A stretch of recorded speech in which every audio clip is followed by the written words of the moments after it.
El próximo gran evento en la profecía bíblica es el arrebatamiento de los creyentes por Jesucristo. Jesús prometió que regresaría a la tierra para llevar a su pueblo con él. Dijo: «No se turbe vuestro corazón. Creéis en Dios, creed también en mí. En la casa de mi Padre hay muchas moradas. Si así no fuera, yo os lo habría dicho.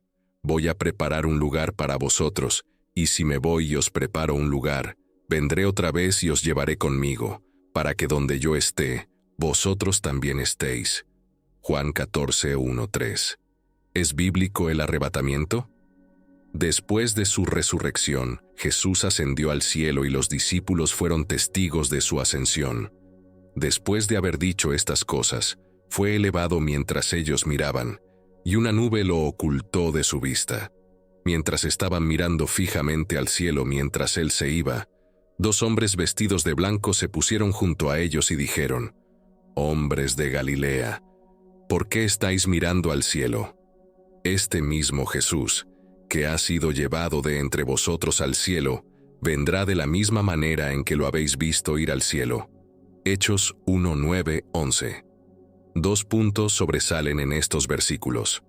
Primero, el Jesús que regresa a la tierra por segunda vez es el mismo Jesús que vivió aquí con nosotros y ascendió al cielo después de su resurrección. Y segundo, Él volverá a la tierra de la misma manera en que ascendió al cielo. El arrebatamiento de la Iglesia es el siguiente evento en la línea profética de Dios, y es uno de los grandes pilares de la fe cristiana. Esperanzas y está envuelto en misterio. ¿Cuándo sucederá? ¿Cómo será la experiencia? ¿Qué enseña la Biblia sobre el arrebatamiento? Cuando el Señor regrese descendiendo del cielo, su aparición, así como el levantamiento de su pueblo para encontrarse con Él en el aire, serán visibles para todo el mundo en un evento conocido como el arrebatamiento. El arrebatamiento es quizás la profecía más importante que debemos comprender porque podría tener un impacto directo en nuestras vidas. Este video explicará qué es el arrebatamiento y sus implicaciones personales y prácticas. La palabra arrebatamiento se deriva de la traducción al latín de 1 Tesalonicenses 4:17. Luego, nosotros, los que estemos vivos y hayamos quedado, seremos arrebatados juntamente con ellos en las nubes para recibir al Señor en el aire, y así estaremos con el Señor para siempre. La palabra arpazo puede significar llevarse por la fuerza, refiriéndose al poder de Cristo que será usado para liberar a los creyentes, tanto vivos como fallecidos, del último adversario, la muerte. En segundo lugar, arpazo también puede significar reclamar con ansia para uno mismo. Cristo pagó por nosotros con su sangre y volverá para reclamar a aquellos que le pertenecen. En tercer lugar, arpazo puede significar arrebatar rápidamente. El arrebatamiento ocurrirá en un abrir y cerrar de ojos. Finalmente, arpazo también puede traducirse como salvar de la destrucción, lo que respalda la idea de que el arrebatamiento librará a la Iglesia de los horrores del período de tribulación de 7 años. 3 pasajes del Nuevo Testamento nos hablan del arrebatamiento. Juan 14:1-3, 1 Corintios 15:50-57 y 1 Tesalonicenses 4:13-18. Las palabras de Pablo en 1 Tesalonicenses son las más completas y sirven como base para esta discusión. En 1 Tesalonicenses 4:13-18, Pablo dice: «Pero no queremos que ignoréis, hermanos, acerca de los que duermen, para que no os entristezcáis como los demás que no tienen esperanza. Porque si creemos que Jesús murió y resucitó, así también Dios traerá con él a los que durmieron en Jesús. Por lo cual os decimos esto por palabra del Señor, que nosotros que vivimos, que habremos quedado hasta la venida del Señor, no precederemos a los que durmieron. Porque el Señor mismo descenderá del cielo con aclamación, con voz de arcángel y con trompeta de Dios, y los muertos en Cristo resucitarán primero. Luego nosotros, los que vivimos que hayamos quedado, seremos arrebatados juntamente con ellos en las nubes para recibir al Señor en el aire, y así estaremos siempre con el Señor. Por tanto, alentaos unos a otros con estas palabras». Esta revelación fue compartida por Pablo para abordar una preocupación práctica de los cristianos en Tesalónica. Estaban preocupados por el destino de los cristianos que murieron antes de la segunda venida de Cristo, así como por el momento del arrebatamiento, preguntándose si ya había ocurrido. Según Pablo, el arrebatamiento ocurrirá en un instante, en un abrir y cerrar de ojos. 1 Corintios 15:52. El Señor llamará rápidamente a los creyentes a sí mismo, y el pueblo de Dios de todas las épocas, incluidos los discípulos y los mártires, será reunido con Él. De todas las épocas, tus piadosos ancestros y muchos otros se levantarán de sus tumbas en el rapto. Cada uno de los 3 pasajes principales que describen el rapto deja claro que es solo para creyentes, incluidos niños inocentes, que son demasiado pequeños para creer. Cualquiera que no acepte a Jesús como su Señor y Salvador no será arrebatado a la presencia del Señor, sino que enfrentará los horrores de la tribulación. Jesús se dirigió a sus discípulos, que eran claramente creyentes, en Juan 14:1-3, prometiendo prepararles un lugar en la casa de su Padre. Ellos, como los cristianos de hoy, eran miembros de la familia de la fe. Volveré y os recibiré a mí mismo. Describe el rapto o el reencuentro de Jesucristo con sus fieles seguidores. El rapto es solo para creyentes.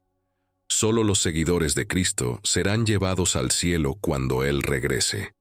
Y el Señor enviará sus ángeles con gran sonido de trompeta y reunirá a sus escogidos de los 4 vientos, desde un extremo del cielo hasta el otro. Mateo 24:31. Esto no es un secreto. También tenga en cuenta que esto no se refiere a que la iglesia sea arrebatada, sino a aquellos que permanecen en la tierra y son los elegidos de Dios. El hecho de que varios otros aspectos de la profecía, que se espera que ocurran después del rapto, estén tomando forma hoy, indica que la profecía bíblica puede estar a punto de cumplirse. Como creyentes, esto debería animarnos a esperar pasar la eternidad con Cristo. El inminente regreso de Jesús debería motivarnos a llevar vidas santas y a difundir el mensaje de Cristo a otros, tal como Jesús instruyó a sus discípulos antes de partir de la tierra. Por tanto, id y haced discípulos a todas las naciones, bautizándolos en el nombre del Padre y del Hijo y del Espíritu Santo, enseñándoles a obedecer todo lo que os he mandado.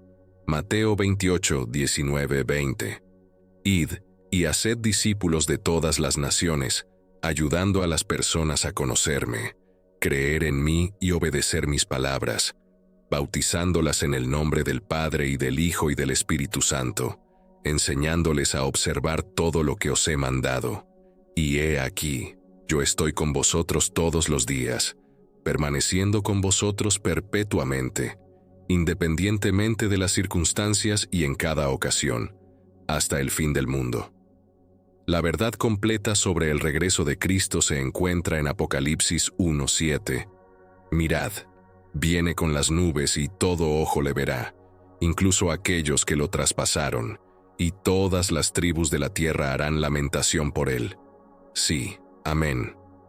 La anticipación del regreso de Cristo es uno de los temas centrales en la teología cristiana, resonando a lo largo de las Escrituras, desde el Antiguo Testamento hasta el Nuevo.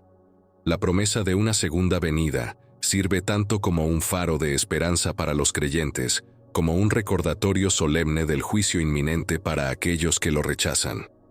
La base de la doctrina del regreso de Cristo se encuentra en las propias palabras de Jesús, en los relatos del Evangelio. Declara inequívocamente que Él vendrá nuevamente con poder y gloria para juzgar a los vivos y a los muertos. Mateo 24:30-31. Estas enseñanzas son reafirmadas por los apóstoles, quienes aseguran la certeza de su regreso y exhortan a los creyentes a estar vigilantes y preparados. 1 Tesalonicenses 4:16-17, 2 Pedro 3:10-13. Además, los profetas del Antiguo Testamento predijeron la venida de un Mesías que reinaría con justicia y establecería el reino de Dios en la tierra. Profecías como las de Isaías 9, 6, 7 y Daniel 7, 13, 14 pintan vívidas imágenes de un futuro rey que gobernará con justicia y paz. A lo largo del Nuevo Testamento, Jesús y los apóstoles proporcionan señales que precederán su regreso, según Tesalonicenses 2, 1, 12. En cuanto a la venida de nuestro Señor Jesucristo y nuestra reunión con Él, os rogamos, hermanos y hermanas, que no os dejéis perturbar fácilmente, ni os alarméis por una supuesta revelación profética, espíritu, mensaje o carta que pretenda ser de nosotros, diciendo que el día del Señor ya ha llegado. Que nadie os engañe de ninguna manera, porque ese día no vendrá sin que antes llegue la apostasía, es decir, la gran rebelión, el abandono de la fe por parte de los cristianos que profesan, y se revele el hombre de pecado, el hijo de la perdición, el anticristo, aquel que está destinado a ser destruido, quien se opone y se exalta insolentemente por encima. Cada supuesto dios u objeto de adoración, de modo que incluso entra y se sienta en el templo de Dios, proclamando públicamente que Él mismo es Dios. ¿No recordáis que cuando aún estaba con vosotros, os decía estas cosas? Y sabéis lo que lo detiene ahora para que no sea revelado antes de tiempo, ya que será revelado en el momento señalado, porque el misterio de la iniquidad, la rebelión contra la autoridad divina y el próximo reinado de la maldad ya está en acción, pero está siendo restringido hasta que aquel que lo retiene sea apartado. Entonces se revelará el impío, el anticristo, a quien el Señor Jesús matará con el aliento de su boca y lo destruirá con la manifestación de su venida. La venida del anticristo, el impío, será por obra de Satanás, acompañada de gran poder, todo tipo de milagros falsos y señales engañosas y prodigios mentirosos, todo ello basado en la seducción ilimitada hacia el mal y en el engaño de la maldad para aquellos que están pereciendo, porque no acogieron el amor de la verdad del Evangelio para ser salvos. Estaban espiritualmente ciegos y rechazaron la verdad que podría haberlos salvado. Por esta razón, Dios enviará sobre ellos una influencia engañosa, una actividad de error y decepción para que crean en la mentira, a fin de que todos sean juzgados y condenados, aquellos que no creyeron en la verdad acerca de su pecado y la necesidad de salvación a través de Cristo. En lugar de eso, se deleitaron en la injusticia. Aunque estos signos sirven como indicadores de los tiempos finales que se acercan, Jesús advierte contra tratar de predecir el momento exacto de su regreso, enfatizando la necesidad de estar preparados en todo momento. Mateo 24, 36, 44. En Mateo 24, 36, 44 se dice: «Pero del día y la hora exactos nadie sabe, ni siquiera los ángeles del cielo, ni el Hijo en su humanidad, sino solo el Padre. Porque la venida del Hijo del Hombre, el Mesías, será como en los días de Noé. Porque, como en aquellos días antes del diluvio, comían y bebían, se casaban y daban en casamiento, hasta el día en que Noé entró en el arca, y no supieron ni entendieron hasta que vino el diluvio y los arrasó a todos. Así será también la venida del Hijo del Hombre, un juicio inesperado. En ese momento, 2 hombres estarán en el campo. Uno será tomado para juicio y el otro será dejado. 2 mujeres estarán moliendo en el molino. Una será tomada para juicio y la otra será dejada. Por lo tanto, estad atentos, prestad mucha atención, sed cautelosos y activos en la fe, porque no sabéis en qué día, cercano o lejano, vendrá vuestro Señor. Pero entended esto: si el dueño de la casa hubiera sabido a qué hora de la noche venía el ladrón, habría estado alerta y no habría permitido que su casa fuera asaltada. Por lo tanto, vosotros que me seguís, también debéis estar preparados, porque el Hijo del Hombre vendrá a una hora en la que no lo esperáis». La esperanza de los creyentes, para los creyentes, es el retorno de Cristo, es una fuente de gran esperanza y expectación, representando la culminación del plan redentor de Dios, la victoria final sobre el pecado y la muerte, y el establecimiento de su reino eterno. El regreso de Cristo también sirve como una motivación para vivir en santidad y servir con fidelidad, sabiendo que un día daremos cuenta de nuestras vidas ante el tribunal de Cristo. 1 Corintios 5:10. Los creyentes son exhortados a vivir de una manera digna del Evangelio, buscando honrar a Dios en todo lo que hacen. Filipenses 1:27 dice: «Solamente aseguraos de que viváis de una manera digna del Evangelio de Cristo, para que, ya sea que vaya a veros o que permanezca ausente, oiga que estáis firmes en un mismo espíritu y propósito, luchando juntos como si fuera un combate por la fe del Evangelio». El día del juicio, junto con la esperanza del regreso de Cristo, se encuentra la sobria realidad del juicio para aquellos que lo rechazan. El Nuevo Testamento describe el día del regreso de Cristo como un tiempo de ajuste de cuentas, cuando cada persona se presentará ante Él para rendir cuentas de sus vidas. Apocalipsis 20:11-15. Pero cuando el Hijo del Hombre venga en su gloria y majestad, y todos los ángeles con Él, entonces se sentará en el trono de su gloria. Todas las naciones serán reunidas delante de Él para juicio, y Él las separará unas de otras, como un pastor separa las ovejas de los cabritos, y colocará a las ovejas a su derecha, en el lugar de honor, y colocará a los cabritos a su izquierda, el lugar de rechazo. Entonces el Rey dirá a los que están a su derecha: «Venid, benditos de mi Padre ustedes, favorecidos por Dios, designados para la salvación eterna, heredad del reino preparado para vosotros desde la fundación del mundo. Porque tuve hambre, y me disteis de comer, tuve sed, y me disteis de beber, fui forastero y me recibisteis, estuve desnudo y me vestisteis, estuve enfermo y me visitasteis, estuve en prisión y vinisteis a mí». A pesar del peligro personal, entonces los justos le responderán: «Señor, ¿cuándo te vimos hambriento y te alimentamos, o sediento y te dimos de beber? ¿Y cuándo te vimos como forastero y te recibimos, o desnudo y te vestimos? ¿Y cuándo te vimos enfermo o en prisión y vinimos a ti?». El Rey les responderá: «Os aseguro, y os digo solemnemente, que en la medida en que lo hicisteis por uno de estos hermanos míos, incluso por el más pequeño de ellos, lo hicisteis por mí». Luego, dirá a los que están a su izquierda: «Apartaos de mí, malditos, al fuego eterno que ha sido preparado para el diablo y sus ángeles, los demonios, porque tuve hambre y no me disteis de comer, tuve sed y no me disteis de beber, fui forastero y no me recibisteis, estuve desnudo y no me vestisteis, estuve enfermo y en prisión, y no me visitasteis con ayuda y cuidado».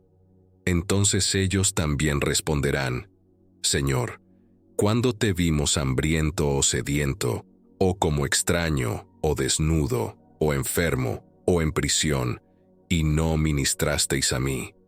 Y Él les responderá: «Os aseguro, y os digo solemnemente, que en la medida en que no lo hicisteis por uno de los más pequeños de estos mis seguidores, no lo hicisteis por mí». Entonces estos impíos irán al castigo eterno, pero los justos, por la gracia notable de Dios, irán a la vida eterna. Mateo 25:31-46. Mientras los creyentes tienen la certeza de la salvación a través de la fe en Cristo, aquellos que lo han rechazado enfrentarán una separación eterna de Dios. El regreso de Cristo es un principio central de la fe cristiana, una esperanza que sostiene a los creyentes en tiempos de prueba y una advertencia para aquellos que lo rechazan. Mientras aguardamos su venida, que podamos ser hallados fieles, viviendo con anticipación y ansias del día en que Él hará nuevas todas las cosas. Apocalipsis 21:5. En Apocalipsis 21:5 se dice: «Y el que estaba sentado en el trono dijo: He aquí, hago nuevas todas las cosas». También dijo: «Escribe, porque estas palabras son fieles y verdaderas, son precisas, incorruptibles y dignas de confianza». Explorando la promesa del segundo venida de Jesús, esta promesa está profundamente arraigada en la fe cristiana, sirviendo como un pilar de esperanza y expectativa para los creyentes a lo largo de las edades. En los relatos del Evangelio, Jesús mismo asegura a sus discípulos su eventual regreso, hablándoles con claridad y certeza. Fundamentos bíblicos. Las enseñanzas de Jesús sobre su segunda venida se encuentran principalmente en los evangelios sinópticos, Mateo, Marcos y Lucas. En Mateo 24 y 25, conocido comúnmente como el Discurso del Monte de los Olivos, Jesús ofrece un discurso detallado sobre las señales de su venida y el fin de los tiempos. Advierte a sus discípulos que estén alertas y preparados para su regreso. De manera similar, en Marcos 13 y Lucas 21, Jesús proporciona detalles adicionales sobre las señales que precederán su venida, enfatizando la necesidad de vigilancia y fidelidad. Compara su regreso con los días de Noé, cuando la gente no estaba consciente hasta que llegó el diluvio y los arrastró, instando a sus discípulos a mantenerse despiertos y listos para la repentina aparición del Hijo del Hombre. Esperanza inminente. A lo largo del Nuevo Testamento, la esperanza inminente del regreso de Jesús impregna las enseñanzas de los apóstoles y los escritos de la Iglesia primitiva. El apóstol Pablo, en sus cartas a los tesalonicenses, habla del Señor descendiendo del cielo con un clamor, la voz del arcángel y la trompeta de Dios, reuniendo a su pueblo. Mía Tesalonicenses 4:16-17. Anima a los creyentes a consolarnos mutuamente con la esperanza del regreso de Cristo y a vivir en preparación para ese día. Mira Tesalonicenses 5:1-11.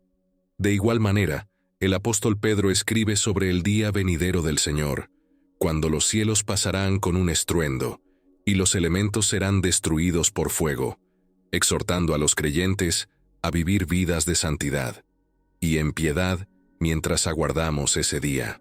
En 2 Pedro 3:10-14 se dice: «Pero el día del Señor vendrá como un ladrón, y entonces los cielos desaparecerán con un gran estruendo, y los elementos materiales serán destruidos con intenso calor, y la tierra y las obras que están en ella serán quemadas. Dado que todas estas cosas han de ser destruidas de esta manera, ¿qué clase de personas deben ser ustedes en el ínterin, en conducta santa y en piedad, mostrando una profunda reverencia hacia nuestro grandioso Dios, mientras esperan con ansias y anticipan la llegada del día de Dios? Pues en ese día los cielos serán destruidos por el fuego, y los elementos materiales se derretirán con intenso calor. Pero, conforme a su promesa, esperamos nuevos cielos y una nueva tierra en los que mora la justicia. Así que, amados, mientras esperan estas cosas, esfuércense por ser hallados por Él en paz, sin mancha y sin reproche, es decir, con una paz interior y un sentido de bienestar espiritual y confianza, habiendo vivido una vida de obediencia hacia Él. La bendita seguridad para los creyentes. La promesa de la segunda venida de Jesús es una fuente de bendita seguridad y esperanza firme. Nos recuerda que esta era presente no es todo lo que hay, que un día Cristo regresará para establecer su reino en su plenitud, y que seremos reunidos con Él para siempre. Además, la esperanza en el regreso de Jesús nos impulsa a vivir con fidelidad y a servir con diligencia. Mientras esperamos ansiosamente su llegada, somos llamados a ser administradores fieles de los dones y talentos que se nos han confiado, a proclamar el Evangelio a todas las naciones y a amarnos fervientemente unos a otros. La promesa de la segunda venida de Jesús es una verdad fundamental de la fe cristiana, arraigada en las enseñanzas del mismo Jesús y confirmada a lo largo del Nuevo Testamento. Es una esperanza que nos sostiene en tiempos de prueba, una luz en un mundo oscuro e incierto, y un recordatorio del glorioso futuro que aguarda a todos los que confían en Él. Mientras aguardamos su regreso, que seamos hallados fieles, vigilantes y, en oración, anticipando con ansias el día en que Él volverá con poder y gloria, para hacer nuevas todas las cosas. Entendiendo los signos de los últimos tiempos, El concepto de los últimos días, o el fin de los tiempos, ocupa un lugar significativo en la teología cristiana, basándose en varios pasajes bíblicos que proporcionan información sobre los signos que precederán la culminación de la historia y el regreso de Cristo. Aunque el momento exacto de estos eventos permanece desconocido, las Escrituras ofrecen orientación sobre los signos que caracterizarán los últimos tiempos. A lo largo del Nuevo Testamento, Jesús y los apóstoles brindan enseñanzas y advertencias sobre los signos de los últimos días. En el discurso del Monte de los Olivos, Mateo 24, Marcos 13, Lucas 21, Jesús habla de guerras, rumores de guerras, hambres y terremotos. La persecución, los falsos mesías y los falsos profetas serán señales que precederán su llegada. Jesús enfatiza que estos signos no son el fin en sí mismos, sino el comienzo de los dolores de parto que anuncian la culminación de la historia.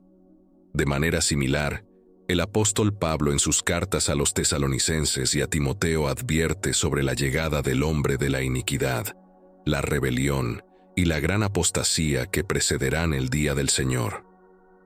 En 1 Timoteo 4, 1-3 se dice: Pero el Espíritu Santo dice claramente que en los últimos tiempos algunos apostatarán de la fe, prestando atención a espíritus engañadores y doctrinas de demonios, seducidos por la hipocresía de mentirosos, cuyo sentido de la conciencia está cauterizado. Estos prohibirán casarse y mandarán abstenerse de ciertos alimentos que Dios ha creado, para que con acción de gracias participen de ellos los creyentes que conocen la verdad. También menciona la decadencia moral y el engaño espiritual que caracterizarán los últimos días, instando a los creyentes a ser vigilantes y firmes en su fe. Aunque los signos de los últimos tiempos pueden ser alarmantes e inquietantes, también sirven como indicadores de la soberanía de Dios y su fidelidad para cumplir sus promesas y propósitos.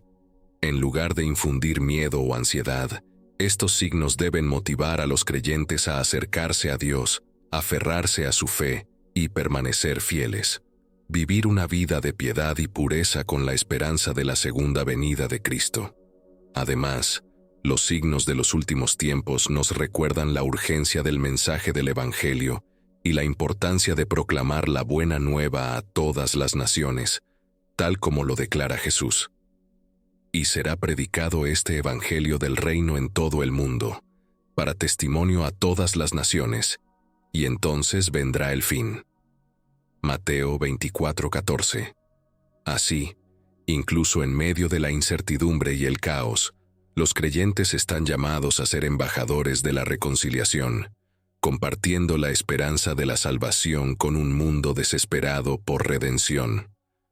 La esperanza de los creyentes, en última instancia, apunta a la gloriosa esperanza del regreso de Cristo y al establecimiento de su reino en la tierra. Para los creyentes, esta esperanza actúa como un ancla para el alma, una fuente de consuelo y seguridad en medio de la tribulación y el sufrimiento, como escribe el apóstol Juan en el Apocalipsis. El que da testimonio de estas cosas dice: Ciertamente vengo en breve. Amén. Sí, ven, Señor Jesús. Apocalipsis 22:20. Aunque los signos de los últimos tiempos pueden ser serios e inquietantes, también sirven como recordatorios de la soberanía de Dios y su fidelidad para cumplir sus promesas. Como creyentes, estamos llamados a discernir los signos de los tiempos, vivir con fidelidad y obediencia, y anticipar con entusiasmo la gloriosa venida de nuestro Señor y Salvador Jesucristo. Que seamos encontrados fieles, vigilantes y en oración, preparados para su regreso, a medida que contemplamos los signos de los últimos tiempos y anticipamos la culminación de la historia con el regreso de Cristo. Es fundamental que los creyentes se preparen espiritual, mental y prácticamente. La urgencia de los tiempos exige una respuesta proactiva de aquellos que profesan la fe en Cristo. Preparación espiritual. La preparación espiritual comienza con el fortalecimiento de la relación personal con Dios a través de la oración, la adoración y el estudio de las Escrituras. Frente a la incertidumbre y el caos, los creyentes deben anclar sus almas en la inmutable verdad de la palabra de Dios y buscar su presencia diariamente. Esto implica cultivar un corazón de arrepentimiento, humildad y dependencia de Dios, así como fomentar los frutos del Espíritu: amor, gozo, paz, paciencia, amabilidad, bondad, fidelidad, mansedumbre y dominio propio. Gálatas 5:22-23. Además, la preparación espiritual incluye estar listos para enfrentar persecuciones y tribulaciones. Jesús advirtió a sus discípulos que enfrentarían oposición y dificultades por su fe, pero también les aseguró su presencia y victoria sobre el mundo. Juan 16:33. Por lo tanto, los creyentes deben estar dispuestos a soportar el sufrimiento por Cristo, sabiendo que su recompensa final les espera en el reino de los cielos. Mateo 5:10-12. Preparación mental. La preparación mental implica cultivar una visión bíblica del mundo y discernir los signos de los tiempos con sabiduría y claridad. En lugar de ser influenciados por el miedo, el pánico o la especulación, los creyentes deben enfrentar los eventos actuales y los desarrollos globales con una mentalidad sobria y una confianza en la verdad de Dios. Esto requiere reflexión profunda, pensamiento crítico y diálogo informado, así como buscar orientación de líderes espirituales y mentores de confianza. Además, la preparación mental incluye estar consciente de las tácticas del enemigo y protegerse contra el engaño y las enseñanzas falsas. En los últimos días, Jesús advirtió sobre el surgimiento de falsos profetas y falsos mesías que engañarían a muchos con señales y maravillas. Mateo 24:11 y 24.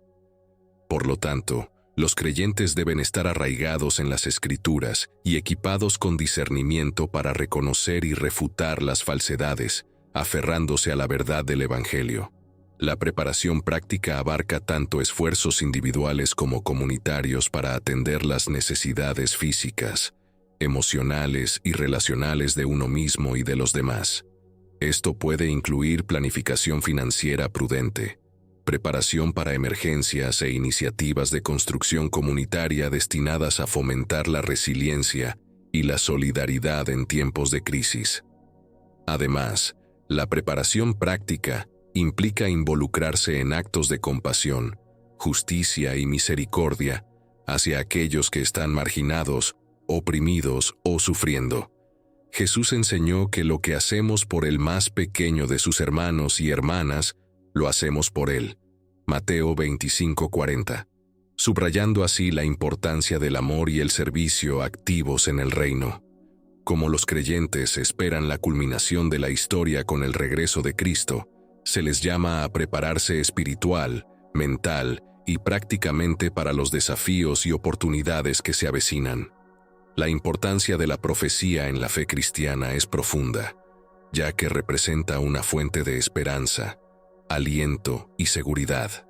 Sirve como recordatorio de la fidelidad de Dios en el pasado, su soberanía en el presente y su promesa de gloria futura.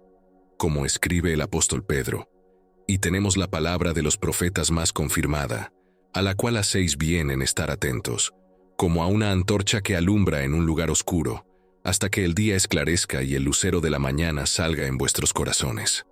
2 Pedro 1:19. La profecía también desempeña un papel crucial en la formación de nuestro entendimiento de la escatología, el estudio de las cosas finales. Ofrece perspectivas sobre la culminación del plan de Dios para la humanidad, incluyendo el regreso de Cristo, la resurrección de los muertos y el establecimiento del reino de Dios en la tierra. Así, la profecía actúa como una fuente de consuelo y seguridad para los creyentes, recordándonos que Dios está trabajando activamente en el mundo para llevar a cabo sus propósitos. El estudio de la profecía no es solo un ejercicio intelectual, sino una disciplina espiritual que nos llama a cultivar una postura de vigilancia y oración, esperando con ansias el cumplimiento de las promesas de Dios mientras permanecemos fieles en nuestro caminar diario con Él. El apóstol Pedro nos exhorta a estar alertas y tener una mente sobria para que podamos orar. 1 Pedro 4:7. La Biblia, que incluye el Antiguo y el Nuevo Testamento, está llena de profecías que predicen eventos, resultados y el desarrollo del plan redentor de Dios.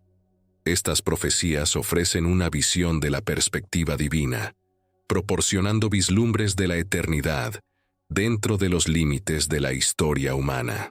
La profecía bíblica no es simplemente una colección de pensamientos místicos, sino que está fundamentada en el carácter y la naturaleza de Dios mismo. Las Escrituras atestiguan la omnisciencia, omnipotencia y fidelidad de Dios, quien declara el fin desde el principio. Isaías 46:10 dice: «Declaro el fin desde el principio, y desde tiempos antiguos lo que aún no ha sido hecho, diciendo: Mi propósito se cumplirá, y haré todo lo que deseo». Así, la profecía es un testimonio de la autoría divina de las Escrituras y del dominio soberano de Dios sobre toda la creación. Además, la profecía bíblica opera dentro del marco de la relación de pacto de Dios con su pueblo. A lo largo de la historia, Dios ha revelado sus planes y propósitos a sus siervos elegidos, invitándolos a participar en el drama de la redención, desde el pacto con Abraham hasta la promesa de un nuevo pacto en Cristo. La profecía subraya la fidelidad de Dios para cumplir sus promesas y lograr sus propósitos en el mundo. Jesús también nos ofrece 4 señales que ocurrirán antes de su llegada, y muchos falsos profetas se levantarán y engañarán a muchas personas. En el futuro, surgirán muchos profetas engañadores que desviarán a muchas personas. Estos falsos profetas afirman ser mensajeros de Dios, pero hay 2 maneras de identificarlos. Primero, sus profecías no siempre se cumplen, y segundo, sus enseñanzas desvían a las personas del verdadero Dios. Es importante notar que los falsos profetas se diferencian de los falsos mesías mencionados en el versículo 5, lo cual confirma que la tribulación es principalmente de carácter judío. Los falsos profetas están asociados con la nación de Israel, mientras que la iglesia está amenazada por falsos maestros. 2 Pedro 2:1. Pero surgieron falsos profetas entre el pueblo, así como habrá falsos maestros entre vosotros, que introducirán encubiertamente herejías destructivas hasta negar al Señor que los rescató, atrayendo sobre sí mismos una rápida destrucción. Mateo 24:12-13. Y debido a que se multiplicará la maldad, el amor de la mayoría se enfriará. Pero el que persevere hasta el fin, ese será salvo. La maldad en aumento hará que los afectos humanos sean cada vez menos evidentes, y los actos de iniquidad serán comunes. Mateo 24:14. Este evangelio del reino será predicado en todo el mundo como testimonio a todas las naciones, y entonces vendrá el fin.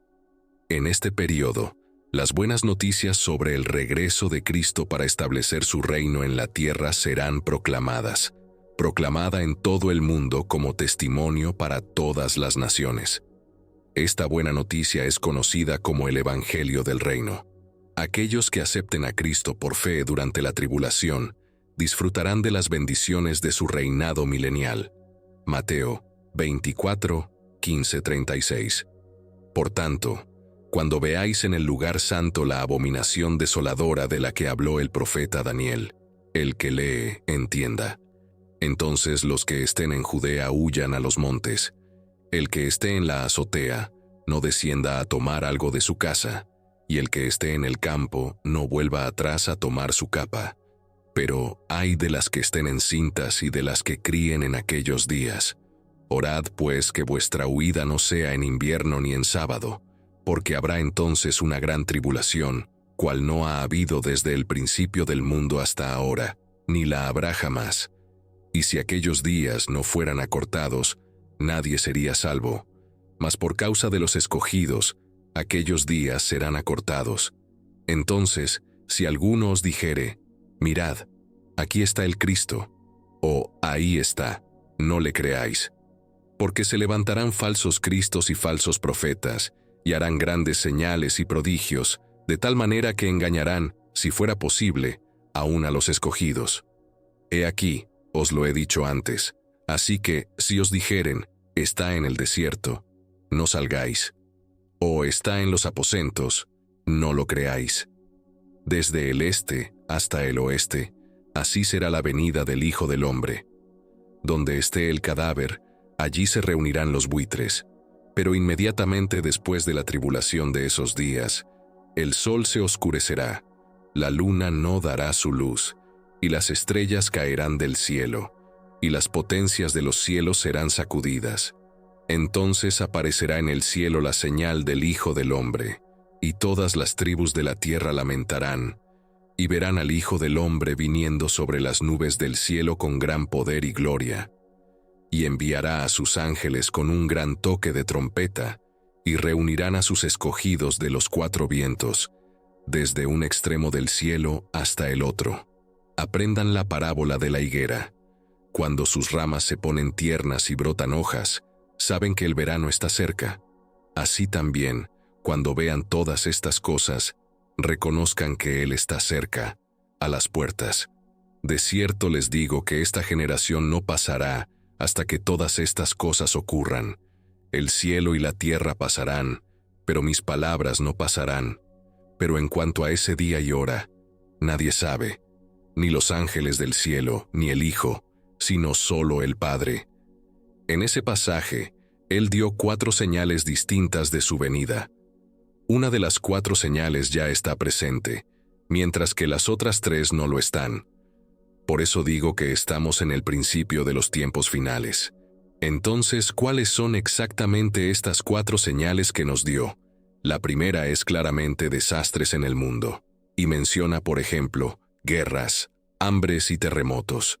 Estos ciertamente están ocurriendo, pero han estado ocurriendo durante más de 2000 años y se están intensificando.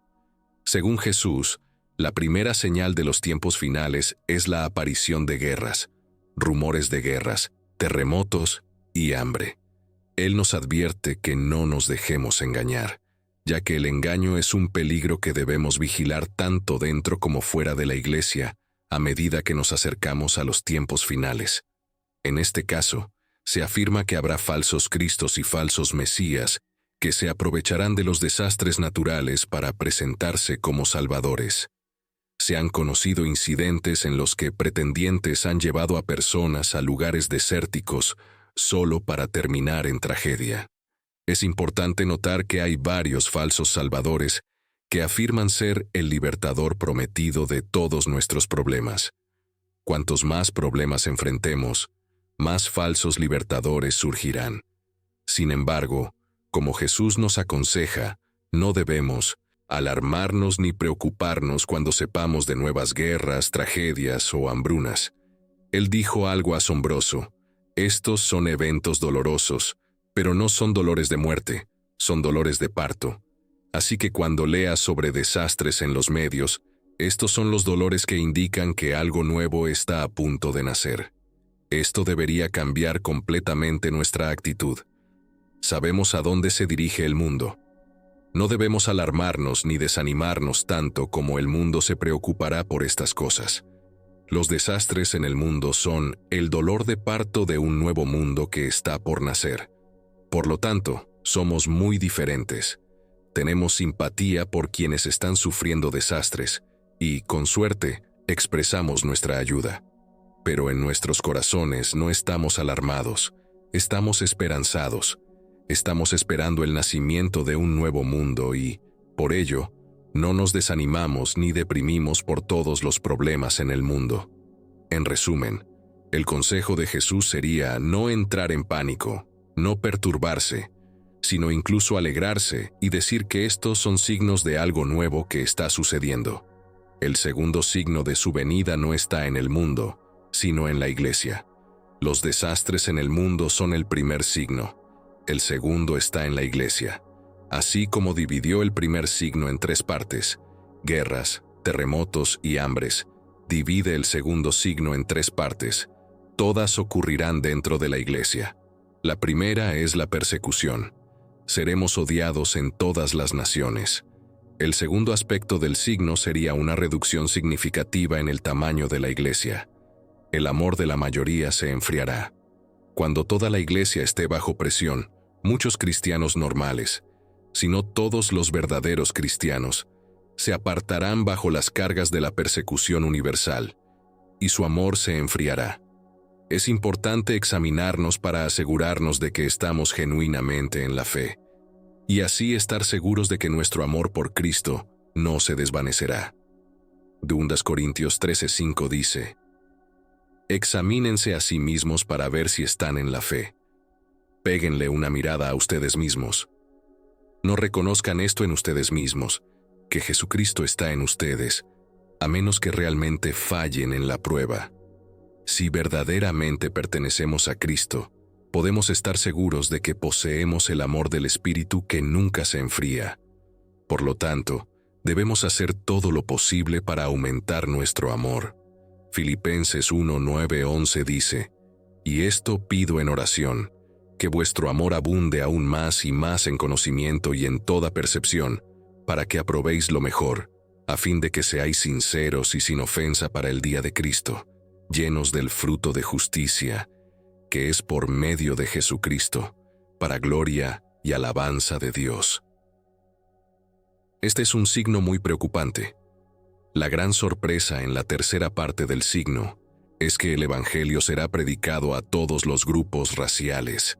La tercera parte del signo es que el Evangelio será proclamado. Una iglesia más pequeña y purificada tendría un mayor impacto en el planeta. Eso es precisamente lo que Jesús está sugiriendo. Los falsos profetas pueden ser una fuente de engaño en todo esto. Somos conscientes de las enseñanzas de los falsos profetas. Cuando no hay paz, enseñan paz. En lugar de ser una fuente de desafío, su mensaje es uno de consuelo. Dirán que está todo bien, que no pasará nada, que todo está fantástico y que la iglesia está en buenas manos. Esa es una predicción falsa. Ellos pueden ser responsables del gran número de personas que dejarán la iglesia en ese momento. El consejo de Jesús es seguir adelante, no ceder a estos falsos profetas. Quien persevere hasta el final será salvo. Cuando ocurra ese signo, cuando todos los aspectos de la iglesia sean despreciados por el mundo, ese es el consejo de Jesús para todos los cristianos. ¿Por qué debería ser así? La respuesta es que el trigo y la cizaña crecen juntos, y a medida que se acercan a la madurez completa, la tensión entre ellos aumenta. Por lo tanto, es natural que los cristianos enfrenten mucha presión al final. Los cristianos son vistos como inadaptados sociales, y por eso surge el odio. Este mundo no nos pertenece. Nuestra ciudadanía está en los reinos celestiales. Somos únicos, y es precisamente por nuestra singularidad que puede surgir el odio, así como Jesús, siendo tan diferente de los demás, atrajo odio hacia sí mismo. Juan 15:19. Si fueras del mundo, el mundo te amaría como propio, pero porque no eres del mundo, sino que yo te he escogido fuera del mundo, por eso el mundo te odia. El tercer signo nos lleva a la angustia de Jerusalén, que será geográficamente muy limitada. En este pasaje, Jesús cita la profecía de Daniel, y hay un personaje en las profecías de Daniel referido como la abominación desoladora. Daniel lo menciona 3 veces. ¿Qué significa todo esto? Se trata de un ser humano, un hombre que se establece en la misma ciudad de Dios. Se autodenomina Dios y se niega a aceptar la voluntad de otros por encima de la suya. Un tirano cuya llegada tendrá repercusiones globales, pero que estará centrado en Jerusalén, la ciudad de Dios. Cuando se produzca ese signo, cuando todos los aspectos de la iglesia sean despreciados por el mundo, será una señal clara para los cristianos. ¿Por qué debería ser así? La respuesta es que el trigo y la cizaña crecen juntos, y a medida que se acercan a la madurez completa, aumentará la tensión entre ellos. Es natural que los cristianos enfrenten mucha presión al final de los tiempos. Los cristianos son vistos como inadaptados sociales, por lo que surgirán sentimientos de odio. Este mundo no nos pertenece. Nuestra ciudadanía está en los reinos celestiales. Somos únicos, y esa singularidad puede provocar odio, tal como sucedió con Jesús, quien, al ser tan diferente de los demás, atrajo el odio hacia sí mismo. Juan 15:19. El tercer signo de los tiempos finales es la angustia de Jerusalén. Geográficamente será muy limitado. En este pasaje, Jesús cita la profecía de Daniel, quien menciona 3 veces al abominación de la desolación. ¿Qué significa esto? Se refiere a un hombre que se establecerá en la ciudad de Dios, se proclamará a sí mismo como Dios, y rechazará cualquier otra voluntad que no sea la suya. Este tirano, cuyo advenimiento tendrá ramificaciones globales, estará centrado en Jerusalén, la ciudad santa. Jesús dice que el cuarto signo de su venida ocurrirá inmediatamente después de esto. Cuando llegue ese signo, sabremos que su regreso está cerca y estaremos listos. En ese momento, no habrá peligro de falsos profetas o falsos mesías, ya que será demasiado rápido para cualquier engaño. La luz natural será apagada. El sol se oscurecerá, las estrellas caerán. Esto está predicho en toda la Biblia. Isaías lo menciona. Los cielos se enrollarán como un pergamino, y todas sus estrellas caerán como hojas marchitas de la vid, como follaje de la higuera. La luz natural desaparecerá, dejando solo la luz artificial para iluminar la tierra. La gente preguntará qué está pasando, y los cristianos responderán: esto es, el sol, las estrellas y la luna dejarán de brillar. Antes de eso, Dios apaga las luces del cielo para prepararse para el resplandor de la luz de los relámpagos que marcará su regreso. Luego vendrá en las nubes de vuelta a la tierra, y lo encontraremos. No nos encontraremos en un estadio terrenal, porque no hay ninguno lo suficientemente grande para una multitud tan grande. Lo encontraremos en el aire, y eso será suficiente. ¿No es un proyecto fantástico? Jesús dice que cuando veamos todas estas cosas, sabremos que está a las puertas, a punto de entrar. Jesús dice que aprendamos la lección de la higuera. Cuando sus ramas se ponen tiernas y brotan las hojas, sabemos que el verano está cerca. Jesús está explicando que al observar todos estos eventos, podemos estar seguros de que la temporada está cambiando. La analogía de la higuera que Jesús utilizó no es una alegoría, sino una simple comparación basada en experiencias cotidianas, como era común en sus enseñanzas. Si ves que la higuera está dando fruto, sabes que se acerca el verano. De manera similar, al observar estos 4 signos, puedes estar seguro de que la temporada está cambiando. Desafortunadamente, algunas personas han malinterpretado esta analogía como una alegoría. La llegada del Hijo del Hombre será como en los días de Noé, cuando la gente comía, bebía, se casaba y daba en matrimonio hasta el día en que Noé entró en el arca. No entendieron nada hasta que vino el diluvio y se los llevó a todos. Así será la venida del Hijo del Hombre. En ese momento, habrá 2 hombres en el campo. Uno será tomado y el otro será dejado. 2 mujeres estarán moliendo en el molino. Una será tomada y la otra será dejada. Por lo tanto, mantente alerta, porque no sabes en qué día viene tu Señor. Pero ten por seguro que, si el dueño de la casa hubiera sabido a qué hora de la noche venía el ladrón, habría estado vigilante y no habría permitido que entraran en su casa. Por esta razón, debes estar preparado. Jesús dice que el Hijo del Hombre vendrá en una hora en la que no lo esperas. ¿Quién es el siervo fiel y prudente a quien su Señor ha puesto a cargo de su casa para darle a tiempo su comida? Dichoso será ese siervo, al que su Señor encuentre haciendo así cuando regrese. En verdad te digo que lo pondrá a cargo de todos sus bienes. Pero si ese siervo malvado dice en su corazón: mi Señor tarda en llegar, y comienza a golpear a los otros siervos y a comer y beber con los borrachos.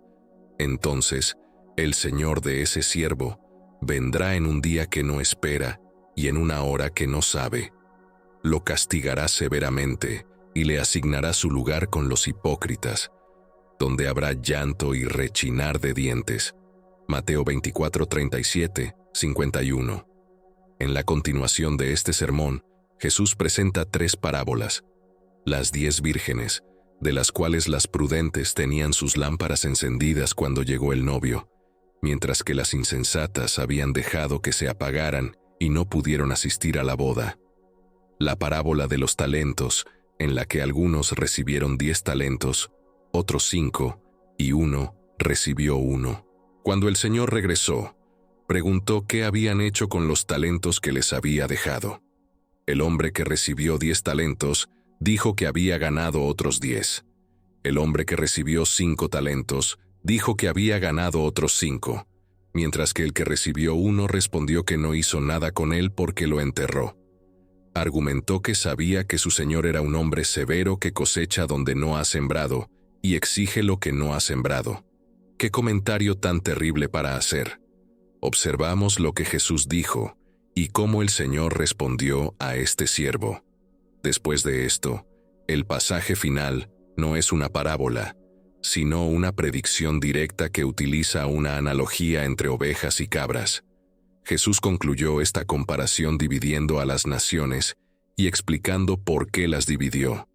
Aquellos a su izquierda fueron los que ignoraron a Cristo y a los cristianos, en la medida en que no ayudaron a los más necesitados entre sus hermanos.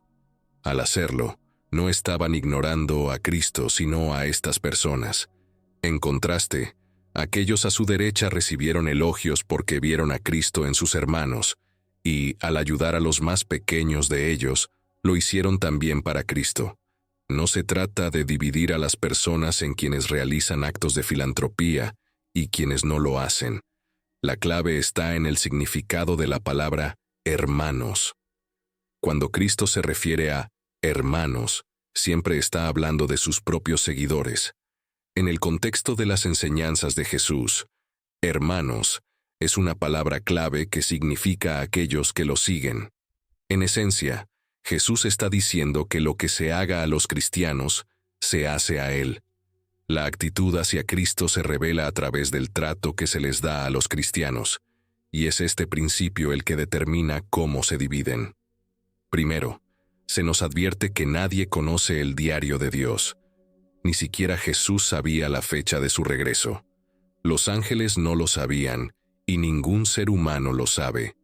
Debemos mantener una ignorancia sana respecto a la fecha de su retorno y, en su lugar, estar atentos a las señales.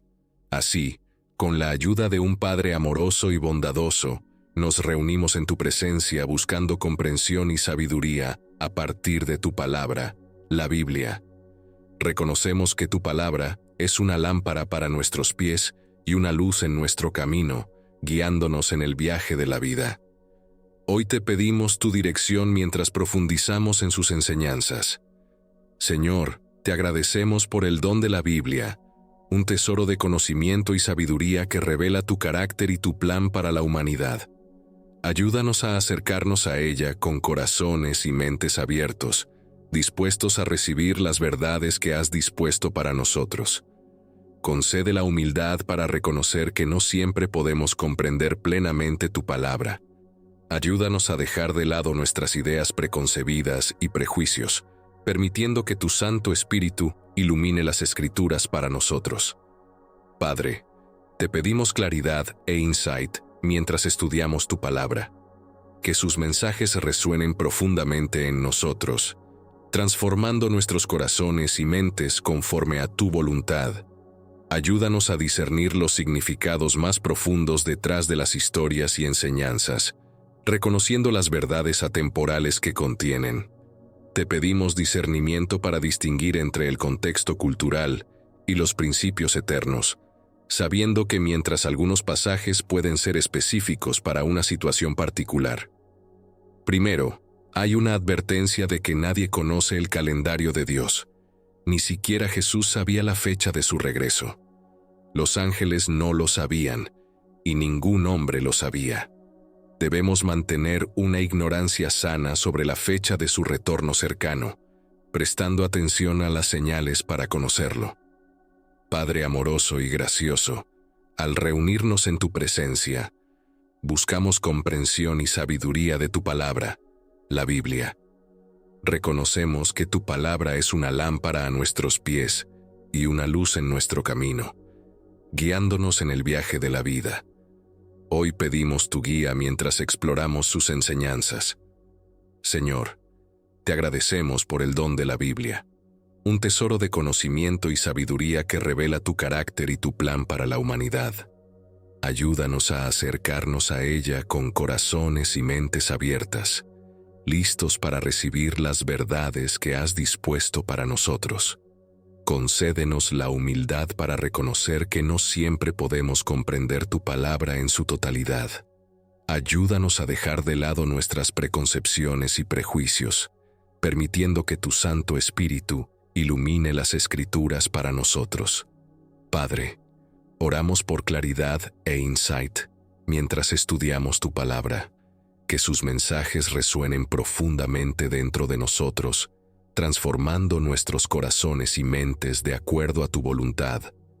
Ayúdanos a discernir los significados más profundos detrás de las historias y enseñanzas, reconociendo las verdades atemporales que contienen.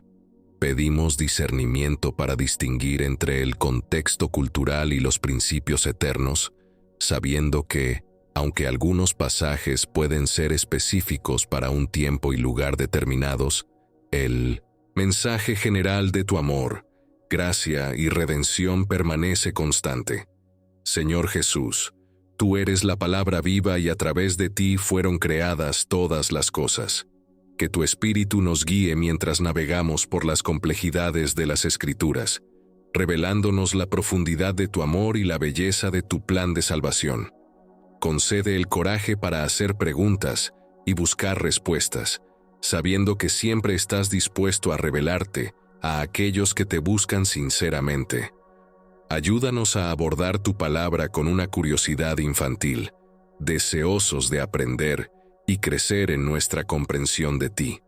Padre Celestial, levantamos en oración a aquellos que luchan por entender tu palabra, ya sean nuevos creyentes o santos experimentados. Que tu Santo Espíritu sea su maestro y guía, conduciéndolos a toda verdad. Oramos también por aquellos que han sido heridos o confundidos por malas interpretaciones de las Escrituras. Sana sus heridas y dales claridad y discernimiento, mientras buscan reconciliar su fe con tu palabra. Finalmente, Señor, te damos gracias por la comunidad de creyentes con quienes podemos estudiar y aprender. Que seamos una fuente de aliento y apoyo mutuo, compartiendo nuestras percepciones y revelaciones, mientras avanzamos juntos en la fe. En tu precioso nombre oramos. Amén. Gracias por acompañarnos en este video. Esperamos que la reflexión de hoy haya sido enriquecedora y que hayas encontrado nuevas perspectivas sobre la palabra de Dios.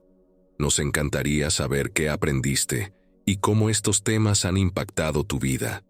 Déjanos tu comentario abajo y comparte tus pensamientos con nosotros.